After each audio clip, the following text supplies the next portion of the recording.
Right now, 20,000 seafarers are trapped on dozens of commercial cargo ships drifting aimlessly in the Middle East. They are running low on food, rationing fresh water, and watching missiles intercept overhead. This map shows exactly where they are stuck: the Strait of Hormuz. It is a narrow geographic bottleneck connecting the Persian Gulf to the open ocean, and it is the transit route for roughly 20. A few cheap drones and scattered mines in a single, unbypassable waterway are enough to paralyze international trade. You can see the immediate market reaction in this chart tracking Brent crude oil. Prior to the conflict, prices were stable around $80.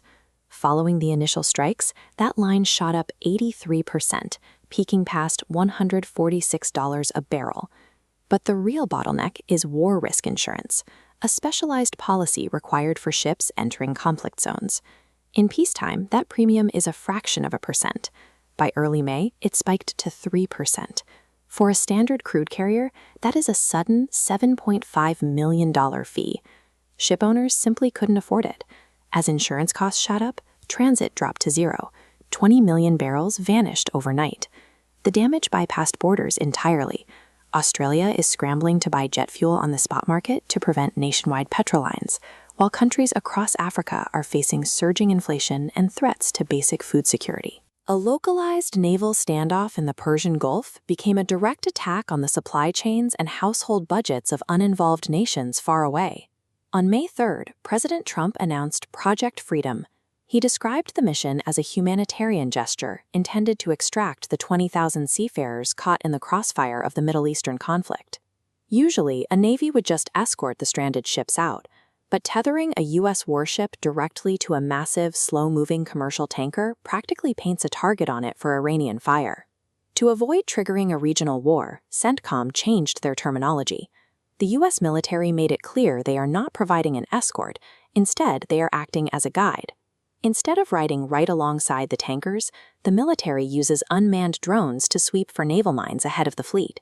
They then transmit safe corridors for the ships to follow, routing them south through Omani territorial waters. By swapping one word in their operational playbook, the Navy creates a physical buffer.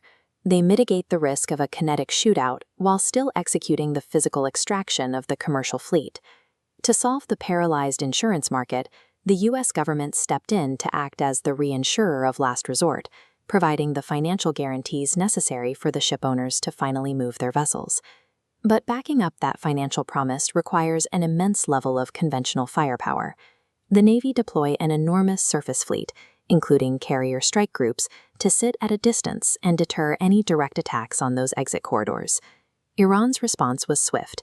Their parliament moved to mandate war reparations as tolls for any passing ship, while military commanders explicitly threatened to turn the strait into a graveyard of American aircraft carriers.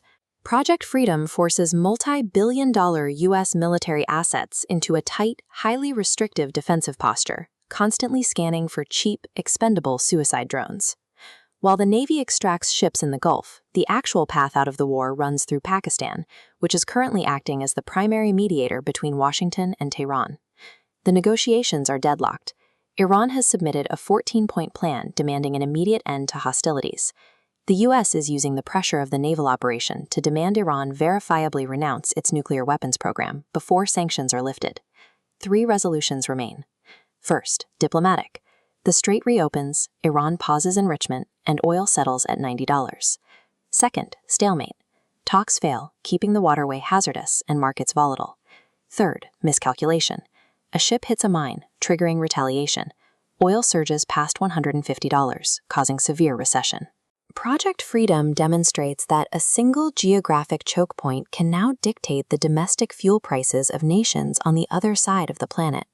For the U.S. Navy, the mission has changed.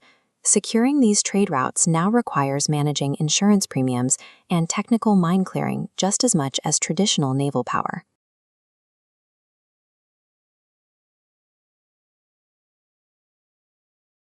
An investment in knowledge pays the best interest, so why not invest in this channel? Click like and subscribe for more.